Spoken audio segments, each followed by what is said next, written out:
Hey, good morning, everybody. This is Kenson with Exhaustive Joy.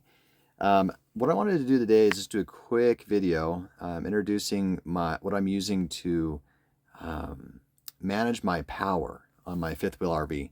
So, as many of you know, we are about to head out on the road full time, and I recognized really quickly that we would need to have a good power system in order to make this work effectively, both wallet wise, and just for the practicality of it. So what we ended up doing is we installed 5,000 watts of solar on the roof of our RV, which we have about a 43-foot RV, and it took up all but like 2 feet of the roof space on either, or 1 foot on either end.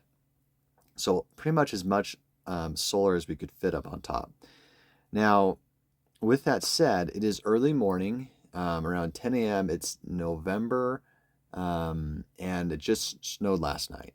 So what I did is I got on the roof and I pushed off the snow, and I'm just looking at the numbers to see what kind of power I'm generating at the moment. So what I'm going to do here, if you look into this, on the very top one, we got the charge controller A, and then below that is charge controller B. So I have two separate solar chargers that are, each one handles two separate in-series arrays of solar power or solar arrays. Why does that matter?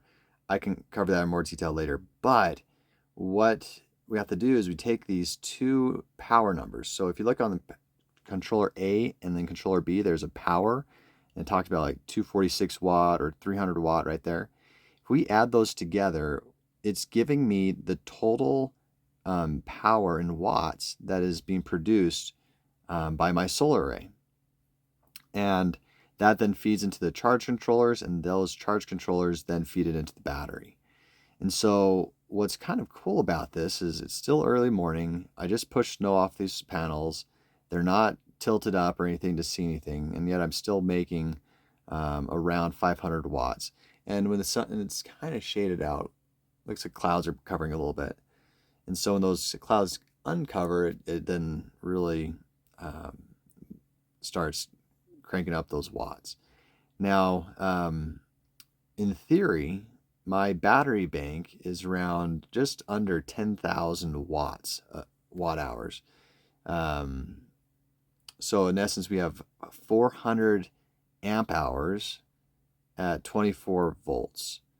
And so you times those two together, and I think it's just shy of 10,000 watts. And so in theory, this solar array, if it's the sun's blazing on it and it's just cooking, and we get full output from them, we could charge my whole battery bank in about 2 hours, a little under 2 hours. That's not happening right now because it's a little bit cloudy and the angles aren't right. It's middle of winter. But let me show you something else here. I'm going to jump into, this is one of the inverters.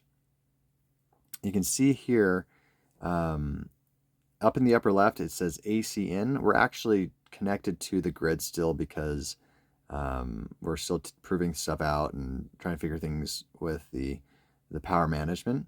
So I have about 1,025 watts going in from just pretty much 10 amps of power going in from just standard outlet at our home here. And then we have about 643 watts going out, probably to do like the water heater or something. We'll come over here to the second one, B. And we have 900, it's probably still the 10 amp, the watts are a little different. But there's nothing going out. So all of this 893 watts are going straight into the batteries to charge them up. And so I come over here, now we have the actual battery monitor, and it gives me a lot more detail. It doesn't give me the time remaining because I'm plugged into shore, but I'm at 62% battery capacity. We had this plugged in all night with the space heaters and things like that to keep this place warm, and the furnace running. So the battery actually supplemented the power consumption, even though we were plugged into shore power. We also, when we're shore power, we are definitely not at like a 50 amp breaker on that. We just kept it at about 20. And so that's why we had to draw some from the battery. So anyway, kind of exciting. First time really proving this stuff out. This is the first time we had actually a freeze overnight, and we did just fine. So I'm pleased. This is really good. So I'm glad that we got some solar coming in. Looks like we now are up to 750 or so watts coming in.